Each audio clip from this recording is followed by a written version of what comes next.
I'm from Nekota and I love listening to Today FM. My name is Ken Godler and I'm from Australia, but I'm part Fijian from Rotary, and I love listening to Today FM Rocks. For the best music and less talk, we tune into Today FM in Landslides Village. Today FM rocks. My name is Inai Ali and I'm from Ba, and I love the big breakfast on Today FM. I just love it and hope you love it too. My name is Jay from La Paz. I love listening to Today FM.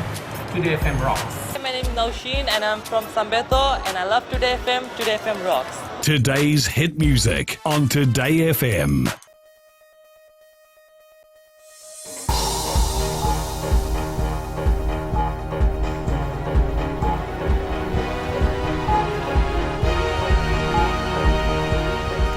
Good evening, I'm Amrita Priyadarshini and this is FBC News. Tonight, police investigate attack on officer. Tropical depression leaves multi-million-dollar damage to road network. And TLTB records $6 million profit for 2015.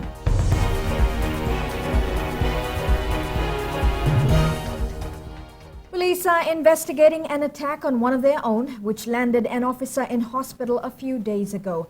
The policeman was pelted with stones at an informal settlement outside Suva while investigating a case.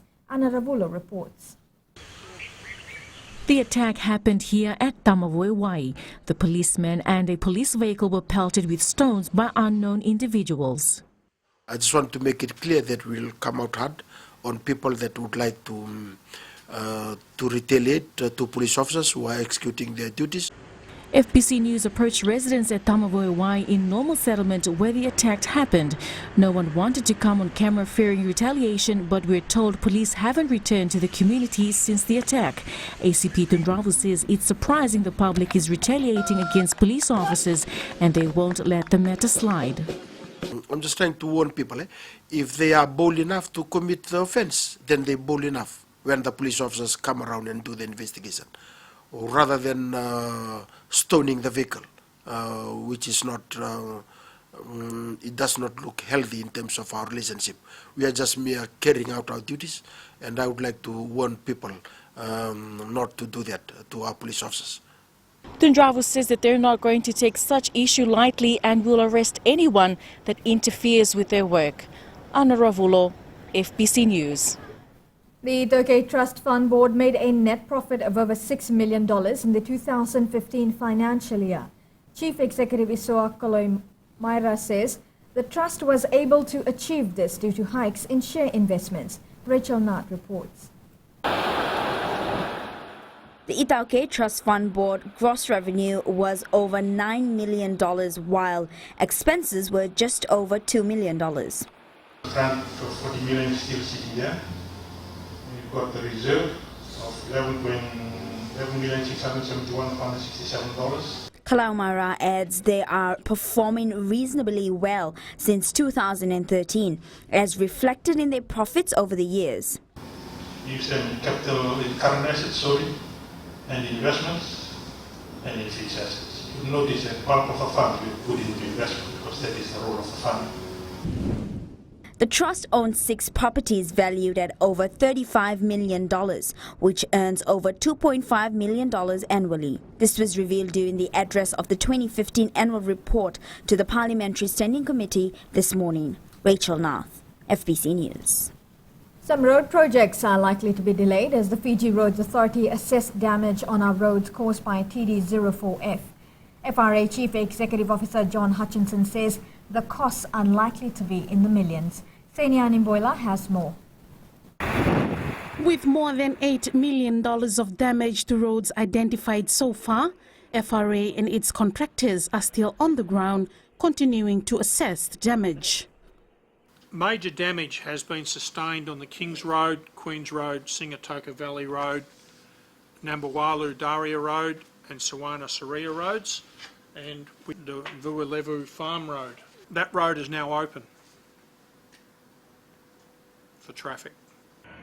With more than $8 million of damage to roads identified so far, FRA and its contractors are still on the ground continuing to assess the damage. We have a budget allocation of some $4 million right now for emergency works, Clearly, with a cost estimate of $8.6 million, that exceeds that amount. Now, I'll be working closely with the Ministry of Economy to determine whether we reallocate money from within our budget to cover the cost of these emergency repairs, or, if necessary, we go back to the Ministry for an additional allocation. Hutchinson adds FRA's focus is to get the road network open, meaning some pending projects will be deferred to 2018 to provide the money needed for these road emergency repairs. Sainiani Mboila, FBC News. Driketi villagers on Gamea Island are still coming to terms with a massive landslides on Sunday morning that has left the village almost entirely displaced. Our North correspondent Eleanor Turangaivu was at Driketi village and files this report. Nothing prepared us for what we were about to see. A village almost totally displaced by 3 massive landslides following heavy rain from Saturday morning. 15 homes were destroyed in the village and 2 homes from Vandra settlement, which is close to the village. Villagers say they were woken up by rumbling noises similar to thunderstorms but closer. Within seconds they were swamped with fast-flowing water mixed with mud, stones and tree trunks. I think it was about 6:30 to 7 o'clock in the morning. The rain fell all night and it was one of the heaviest rain we've ever experienced. I heard something rumbling, but I didn't realize that was sliding. FBC News also obtained first-hand footage of 2 homes that were razed to the ground during the displacement of the homes when the landslides happened. I woke up that morning and it was raining heavily. I told my wife to prepare breakfast as I went quickly to check on my boat at sea. My wife came running to me a little while later saying our home had toppled over. When I reached here, it had fallen onto this home and was on fire. The 3 landslides happened one after the other, with the first one hitting the village hall at the far end of the village and its nearby homes. I'm standing here on the rooftop of what used to be the village hall, broken down by big rocks and boulders brought down by the massive landslide that hit the village early Sunday morning. This is also acting as a barrier for the rest of the village, where it has stopped these boulders and silt from going right into the village. We are lucky the landslide happened at daytime and that no lives were lost or anyone injured. The last one of the 3 landslides hit the other end of the village, taking with it the health center, the school, the nurses' quarters and the teachers' quarters.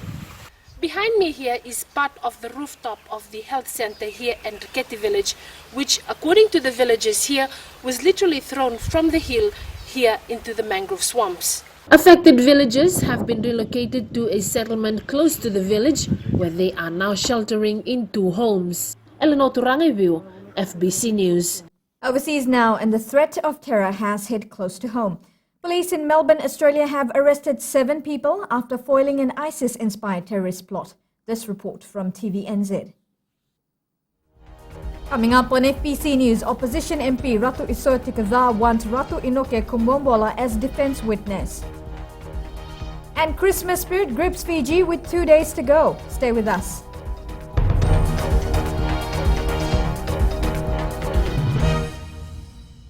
Bula, I'm Dori from Nasinu Market. My choice is simple, Gold FM. Only the classic hits. My name is Yvonne. I'm from Nandi. I love Gold FM, only the classic hits. Sayandra, my name is Sunny. Only the Gold FM at Golden Point Resort, Raki Raki. Hi, I'm Anna of Nasinu. When it comes to a radio, my choice is always Gold FM. Only the classic hits. My name is Anna and I'm from Nandi. I love listening to Gold FM, only the classic hits. Gold FM, only the classic hits.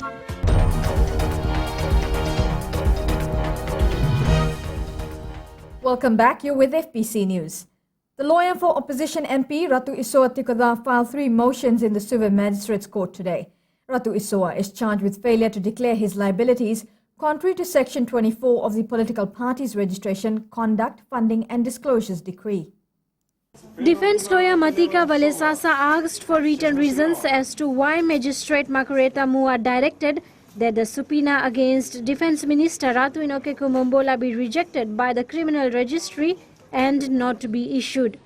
Valesasa has also applied for Magistrate Mua to recuse herself from this case if she fears or favors Kumambola or the present government. She has also asked the magistrate to direct the registry in Suva to allow the issuance of a subpoena that Ratu Inoke give evidence on behalf of the accused, Ratu Isowatikoda. The matter has been adjourned to January 5th for hearing on the motions. Bail has been extended for Ratu Isoa. Sharin Shivan, FBC News. The Life Insurance Corporation of India gave a $40,000 check to the Ministry of Economy today as part of its pledge to the government's Adopt a School initiative. The initiative was announced by the Prime Minister as a way to help rebuild schools damaged by Tropical Cyclone Winston. Minister for Economy Ayaz Sayed Qayyum, in receiving the check, said the assistance is timely as LICI is an insurance company and that the money will be invested in the future of children in Fiji. LICI General Manager Sanjay Dayal says the assistance demonstrates the company's commitment to serve the people of Fiji. As a testament of LIC's passion for Fiji and its people, LICI has taken a step forward to adopt a school which has been affected by Cyclone Winston. And Adopt a School program was announced by Honorable Prime Minister to help rebuild Fijian schools that were devastated by Cyclone Winston. So today we would be handing over a check of Fiji dollar 40,000 to Honorable Minister of Economy. And Christmas came early for 42 children at Heart Fiji in Valilevu when Just Kids host Monica Ringamoto and mascot Vusi presented gifts to the children. Heart Fiji Director Pesario Furivai says the gifts are a blessing to the children. Furivai says it brings a lot of joy to all of them when children receive gifts for Christmas as they hardly get any. For many of us here in Heart, this will be the only gift for us for Christmas. And this definitely makes a big difference to the children that we have in our community. I can see it brings a lot of joy to the children as they expressed this afternoon. Suva City was crowded with last-minute Christmas shoppers, but what stood out more was the kalavata or colourful matching outfits worn around town. Most people who were out today say it's important to celebrate since it's been a tough year. Savaratumba was out in the city and files this report. We wish you a Merry Christmas. Carols sung by the Conservatorium of Music Choir bring Christmas that much closer. We caught up with the choir at the Itoki Affairs Ministry, serenading staff who were also in the festive mood in their kalavata, brightening the workplace. According to choir executive Jeffrey Lala, they want to bring forward the spirit of Christmas.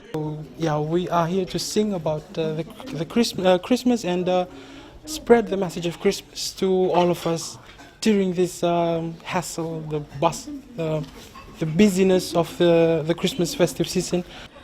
As they wander in town, one thing that catches your attention is the colorful outfits. We may not have snow and sleighs, but we do have the kalavata. Even the cages at the MHCC supermarket got into the swing of things. Most of the time we are wearing uniforms, but coming closer to Christmas, we prefer to wear our kalavata. It's not just for workmates. At this time of the year, many families plan matching outfits for the festivities. We wish you a Merry Christmas!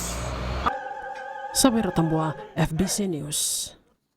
And sports is up next. Here's Jamie now with a preview of what's coming up. But Jamie, I really like your shirt. Oh, thank you, Amrita. Your shirt's not too bad either.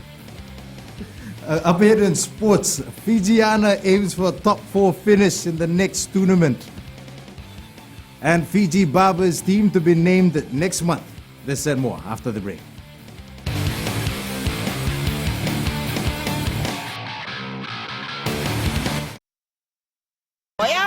Salabuki may nakaulebu na kialati lebu au saborong tunga en Radio Fiji 1 nando may biti na po ang ganbiyan yato. Ebi nakabeyaw Radio Fiji 1 nando may biti na po ang ganbiyan na evangolite ay rakiraki.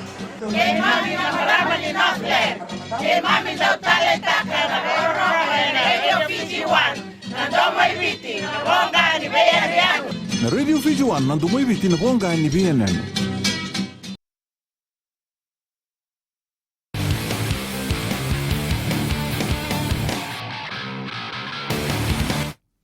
There won't be much time for parties and feasting over the Christmas and New Year's break for the Telecom Fijiana Sevens team. Following the 5th place finish at the Dubai Sevens, head coach Ilyasa Tanivula wants his players in tip-top shape for the Coral Coast and Sydney Sevens tournaments. Meli Tavanga has more. Fitness levels have been a constant focus for coach Ilyasa Tanivula, and it's not going to change over the festive season. I'll try and improve from Dubai, as I said. There was a few areas which I thought we did well, but a few areas which we need attention to. The tactical stuff, line out, scrums, kickoffs, one of the huge changes in the game now in the Sevens. The former New Zealand Sevens rep says the side is capable of doing better in the remaining Sevens tournaments. At the moment where we are, it's not bad, but we still can improve. Improve a lot. And Sydney is in February, so the target, is Sydney. So getting the skill set right, the way we want to play the game, from the set piece and to all the restarts. And he adds one of the major issues affecting the team's performance was the lack of local competitions to test players. 1 or 2 new girls to join the squad and try and extend the base, which is something we really need, and hopefully come Coral Coast we will be able to support a few more girls to join the squad. The Fijiana team are at the Singatoka Sand Dunes for a training session tomorrow. Meli Tawanga, FBC Sports. The Fiji Rugby Union expects to announce a powerful Fiji Barbers 7 squad for the South America tournament in Argentina and Chile next month. The FRU has delayed naming a final 12, which was supposed to be announced today, and have chosen instead to name a 16-member squad that will march into camp next week. Fiji Sevens trainer Nathaniel Mbuka says players who were part of the Sevens World Series last season will play a major role in the team.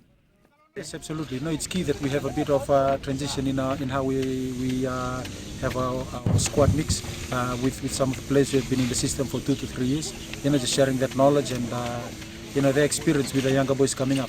It's going to be quite difficult if we have a whole new boys who have never come into the environment. The South America Sevens will feature teams from Argentina, USA, Canada, Chile, Brazil, Uruguay and Colombia. The tournament will be played on the 6th and 7th of January in Argentina and on the 14th and 15th in Chile. All Black World Cup winning prop Owen Franks has signed on with New Zealand Rugby and the Crusaders through to the end of the 2019 World Cup in Japan. Franks, who celebrates his 29th birthday today, is the second most capped All Black prop of all time. The Superstar Sisters of Tennis will play in Auckland on New Year's Day in a special fundraiser event. Serena and meanwhile, tennis player Petra Kvitova will leave hospital tomorrow following surgery on a hand injury suffered in a knife attack. The 26-year-old. That's it from sports this evening. It's back to Amrita now with business.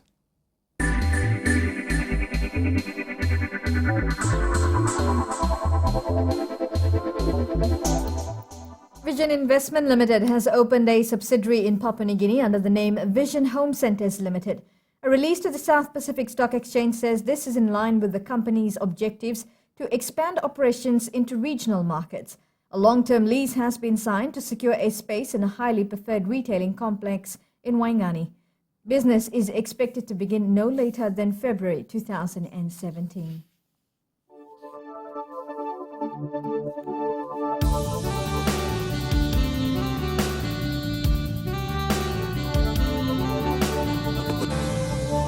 It was generally sunny and warm around the country today following some early morning showers. Now, most centres have reported afternoon temperatures in the low 30s. And looking ahead to tomorrow, the warm, humid conditions will continue with a few scattered showers in the north and along the eastern shores. Looking on to Christmas Day, expect generally fine weather with a few scattered showers. At sea, south to southeast winds 15 to 20 knots and moderate swells. Recapping the main stories. Police investigate attack on officer. Tropical depression leaves multi-million-dollar damage to road network. And TLTB records $6 million profit for 2015. For these stories and others, you can tune in daily to our sister radio station, Gold FM.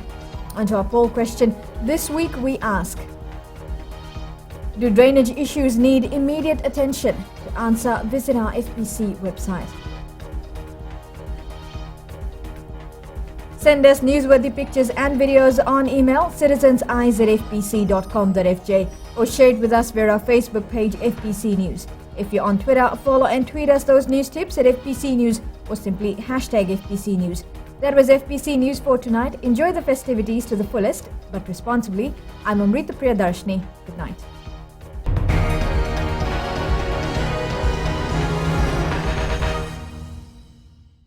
It's me Simsta here right from the Rakitiki town. और सुबह breakfast show में मैं सुनता हूँ जब breakfast show में रहता है अश्नील और संगीता के साथ किसी के साथ सुनते सुनते 11 से 2 भाभी जी का शो जितेन शामिल you know something Rakitiki मिर्ची FM is hot. मैं हूँ श्वेता दुर्गुशा नर्सरी से लोग देखते हैं ईद का चांद लेकिन मेरा चांद तो मिर्ची FM है। हमारा नाम जाबिर है हम कोर्निविया नसोरी में रहता है मिर्ची FM हम सब टाइम सुनता है मिर्ची FM बहुत जुलूम है मिर्ची FM is hot Mirchi FM, it's hot.